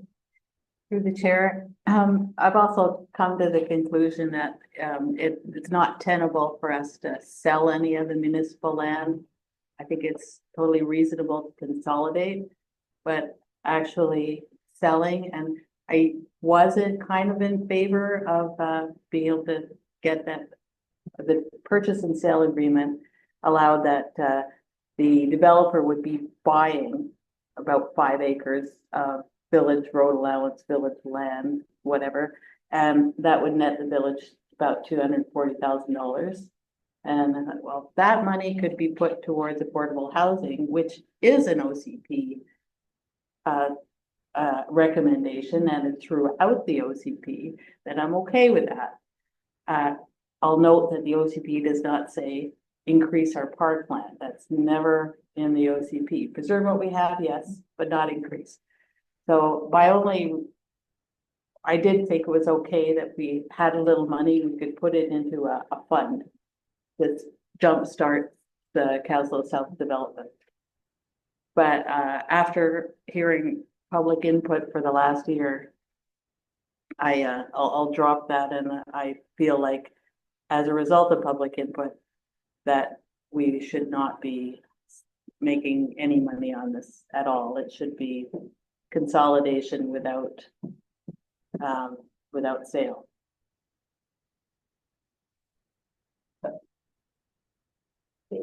Councillor Lee. What does that mean then for the village? Because,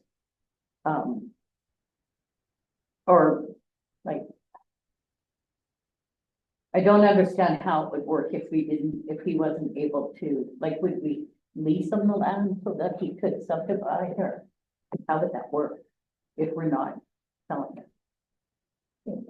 Yeah, it sounds like you have to clarify, consolidate. He would consolidate ours. We cannot give the developer the land. That would be a benefit to business. So, and we're not proposing to purchase the land holdings from the developer because that would be far too costly for our tax base to bear, and beware of what you're asking for. So can you clarify Yeah, what you're so just meaning? the idea, consolidation seems to me to be a good aim here, where there is village land, access to the beach, there is as much beach above the high water mark, there is as much distance from the stream border. But the way it is now is in the purchase and sale agreement, it ends up that the developer is buying territory. But no net loss of territory is what I'm getting at. Consolidation of the land, no net loss of territory, which would mean in the end, there would be no net amount of money gained by the village. Am I totally, nobody gets this, or am I just not? I'll go Councilor Brown. Through the chair, if I understand correctly, to put it in simpler terms, if we were to be trading 5 acres of land, that we would then get 5 acres back of land. Instead of getting money and 3 acres, we would get the equivalent land that we would be providing to the developer. Does that sum up what you're saying? Yeah. Okay. No net loss of territory, no net gain of cash. So I would suggest we would need to see what your intention was. Is it to not that trade would be road allowance for additional protected areas along the 2 waterfront areas? Okay. So that makes it clear. Leo Baker. So, current proposal is for the village to own the 15 meters on the lake shore. The developer, if I'm not incorrect, this statement, if I understand the environmental report correctly, the developer won't be constructing anything within 30 meters of the lake shore. And so the village could own more lake shore if that's of interest. Pros and cons. One is I don't know if it would equal $250,000. Might not, might be. There still might be more money that would need to come to the village, so to speak. So we'd have to continue to eat into the developer's land. And I'd say if that's, if that's what council decides they want, then I'd say a vote, a motion, second, and discussion, and a vote, and then staff can go to the developer and tell them that that's what we need to start working towards, is equal land transaction.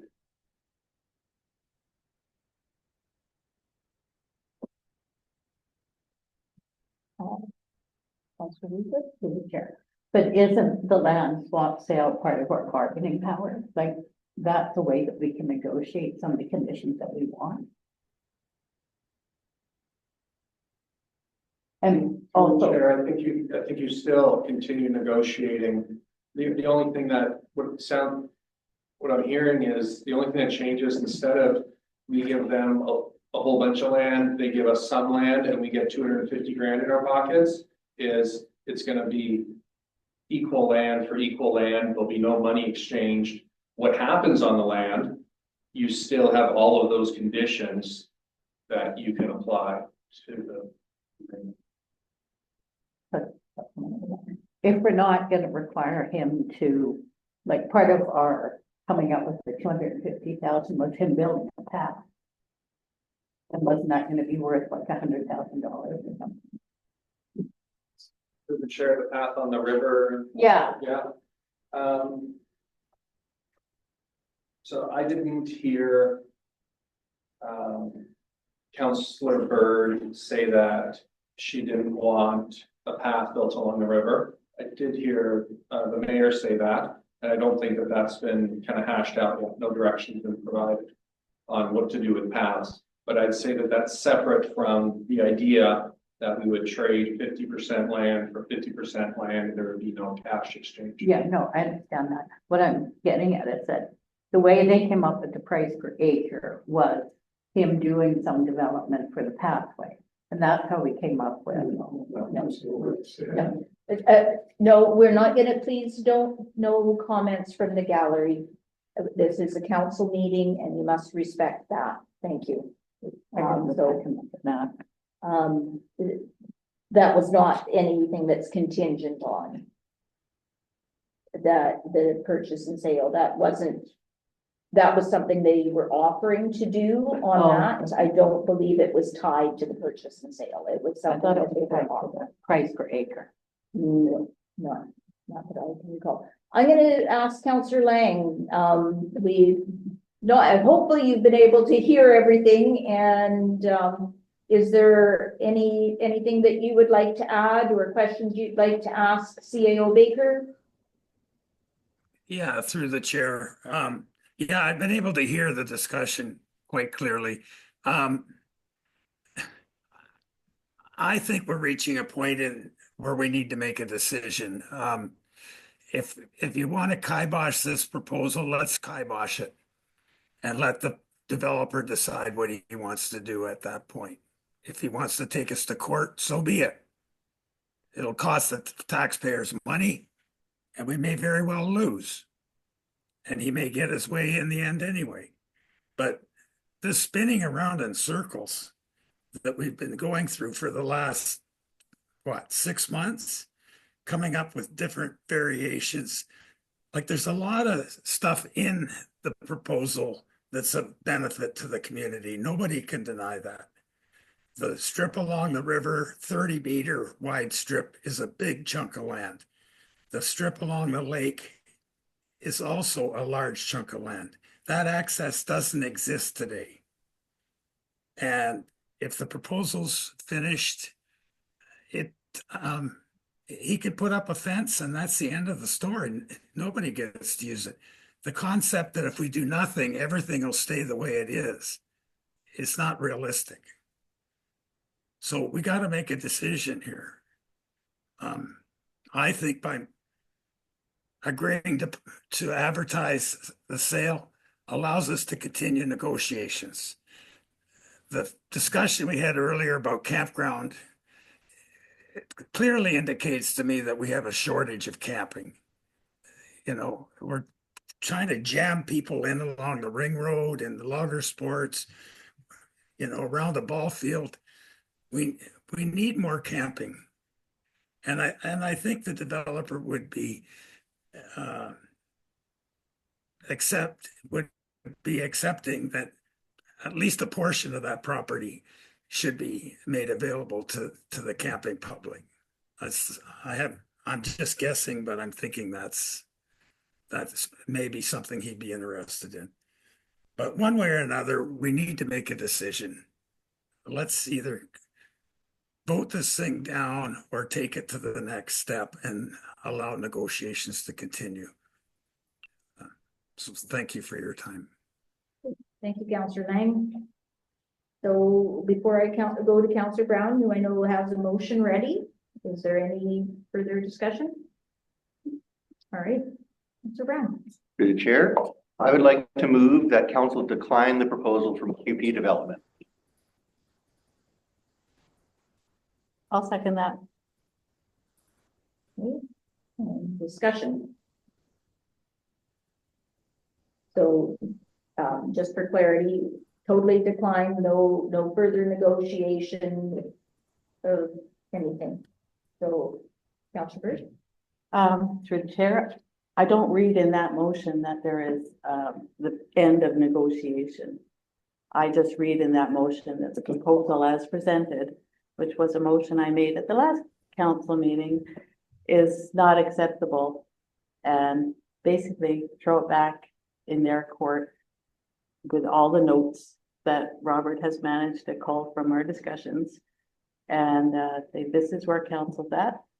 But I do not think that that motion means we will not be negotiating. I still think there's value in negotiating and there's value in consolidating municipal and private.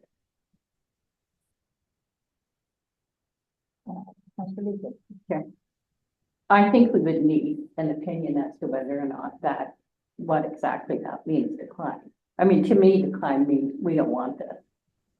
Mhm.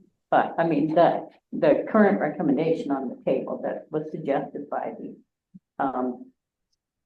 CAO was that we publish the intent to sell the land and continue negotiating, which could mean that that proposal is totally different than what is presented. But I believe when you say decline, it means that You can find me anytime you wish, CEO Baker, but I'll go to Councillor Bird because I saw your hand up first. Well, I'm seeing it as decline the proposal as presented, and the proposal is the RV park with the 75, 80 units. That's what we're declining. It doesn't mean there can't be a subsequent motion after that saying we would, we invite the developer to come up with a different proposal, and we have, and we will be volunteering our own, what we think is best. I'm not sure how that would be worded, but that there would be some procedures council would take in order to inform the developer of what council would consider to be feasible. Councillor Brown? Through the chair, as the person who moved it, my intention and wording was really clear to just decline the proposal as it was presented. I would suggest that we all, some of which have already come out today, have conditions that we'd like to see. I also have conditions that I'd like to see. And I would suggest that we would be able to provide those conditions, even if we were to have moved to decline the proposal that's on the table. As was noted by the mayor earlier, we've been looking at the same plan now since November of 2023, without any variance or any change, even after public consultation. And so based on the plan that has not changed, I am moving to decline that proposal. And I did not include anything about ceasing negotiations or not providing conditions or disallowing future communication about it. But this proposal that we have been presented by QP Development, I am moving to decline. And if we would like to then make a further motion that we provide conditions to the proponent should they decide to come back with another plan so that they have more of an idea of what would be successful, I would be in favor of that secondary motion. But at this point, I am specifically moved to decline the proposal and just that. And I didn't add anything else to it specifically and intentionally. could we amend it then to say decline the current proposal, but continue negotiating to come up with one that's viable for everybody? Or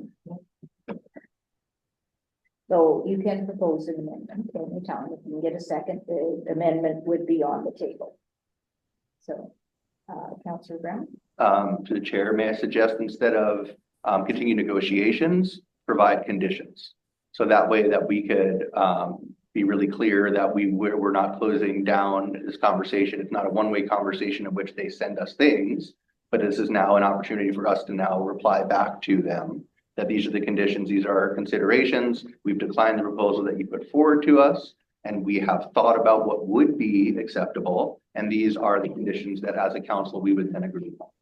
So this isn't killing negotiations, but this is specifically saying the proposal that we've been given, we don't think we're declining because we don't think that that's something that we would want to see move forward.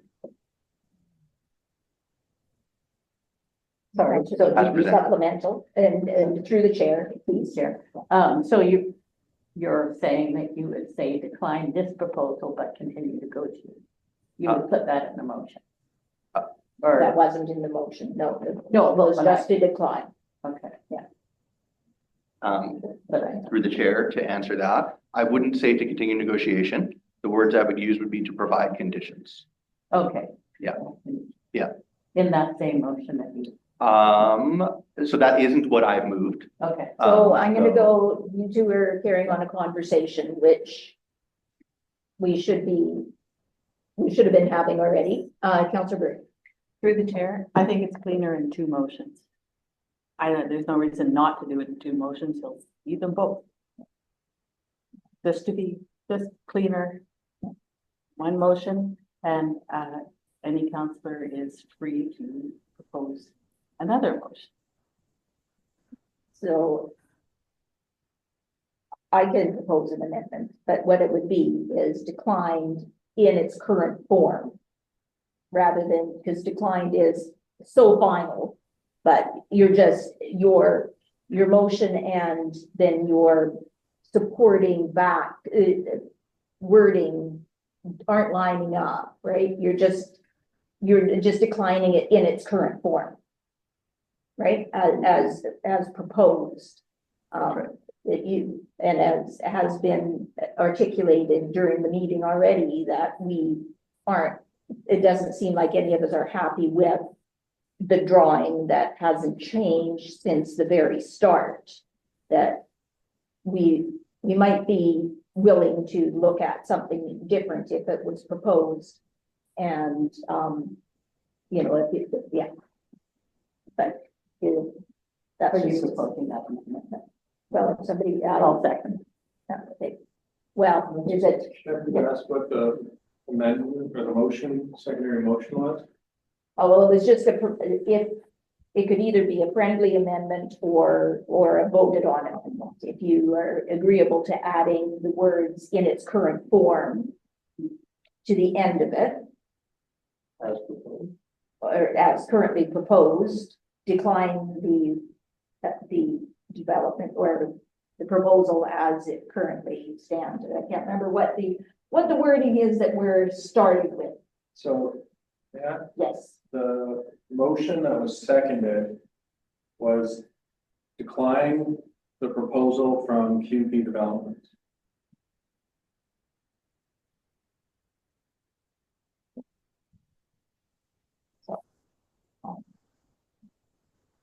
is that, so I'm not sure whether I can move and then do a motion or not.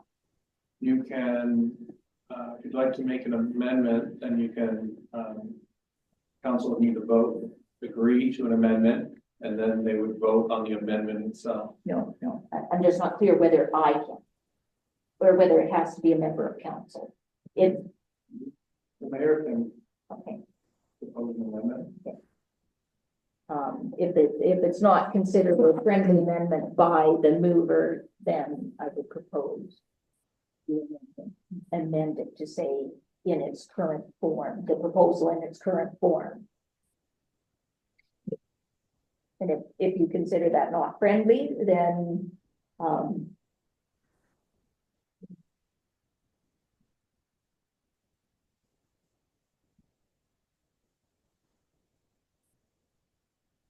I would consider that friendly amendment. Noted, to decline the proposal in its current form from QP Development. and if the seconder agreeable with that. Yes. Alright, so on the motion then as amended, is there any further discussion? Councillor Luker. Through the chair. So that wouldn't mean that any of the work that we've done so far, like all of what we required of him, that would still be current, we wouldn't have to keep asking for. We wouldn't need new information, other than if we put new conditions. Through the chair, I believe that's correct, so perhaps best to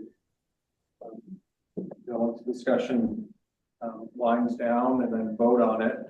And then staff would be keen to know what does council want staff to do now? And so if that means that there's conditions that council wants staff to discuss with the developer, that would be really important information to know.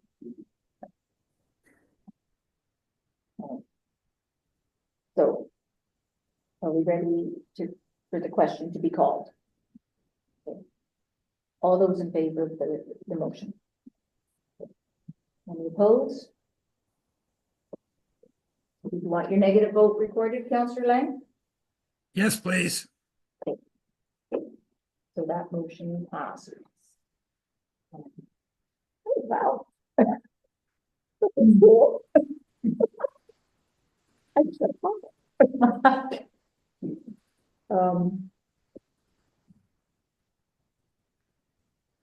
So I'm not, well, I guess. That's where we go. Never seen that. All right, so did someone have a subsequent motion that they wish to make? Councillor Weaver? To the chair, it's not a motion, it's a question. Before we would then put conditions, like our own conditions, once we come up with, would it be prudent to indicate to the developer first that we're not happy with that proposal? I mean, maybe at that point they'll decide, well, we're not going to move forward, or should we give our conditions now?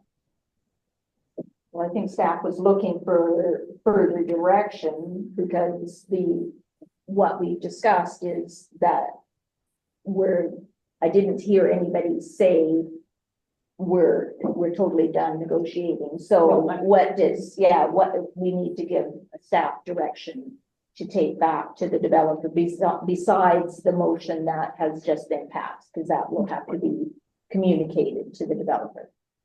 Councillor Brown. Through the chair, I'd be prepared to move a motion that we provide conditions as council to the CAO that we would like to see communicated to the developer as to what we feel would be acceptable for a proposal to come back to us.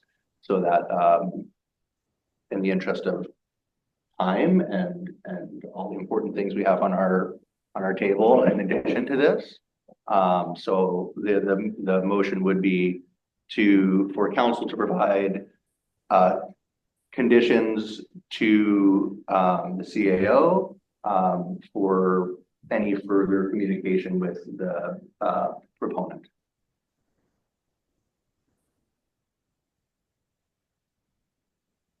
And did you you're sort of having your hand up.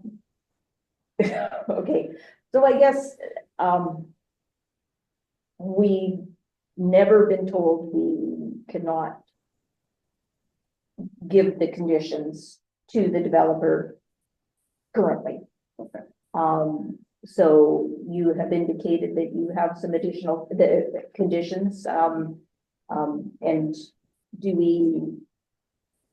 is it best to have a separate meeting for that? Because we have to meet in order to come up with mutually agreed upon conditions from council. So is it tonight? Do we set a separate meeting to develop those conditions? If not now, when? I think because staff does need direction beyond what they've been given. Otherwise, yeah, they don't know, the staff doesn't know much. Councillor Burt. Through the chair, I'd like to go back to that idea that we should give second reading to the C4 bylaw so that we could prompt public input about that particular bylaw, because a lot of the conditions, except for say that net loss of land and money, a lot of the conditions that we're talking about, and in fact, and you have brought up and all of us have brought up, could be influenced by the bylaw, either a camping bylaw and or the zoning bylaw. Well, zoning bylaw is necessary, a camping bylaw, RV park camping bylaw is something we could choose to create. But we haven't done the public process on that part. What we're hearing from the public, what we've done so far with the input is we know that people do not like this plan. We've responded to that, but I think what would be acceptable to the public has not really, we haven't really given the public a chance in a meaningful way. And a meaningful way would be second reading of the C4 bylaw, which would prompt a public hearing. And then we could put our conditions down. Councillor Brown. To the chair, I think it makes lots of sense, and I would like to rescind my motion. Okay, you would like to move for reconsideration, is that what it would be? Because you can't rescind from, I don't think, no one seconded. Yeah, it wasn't seconded, exactly, that's what I thought I could rescind. oh, okay. No, you don't, it just, Yeah. if it would die because of no second. Great. So, Thought you were rescinding. Oh, well, sorry. that's what I thought as well, because we hadn't No. passed any. No. Yeah, no, So but I think that makes good sense.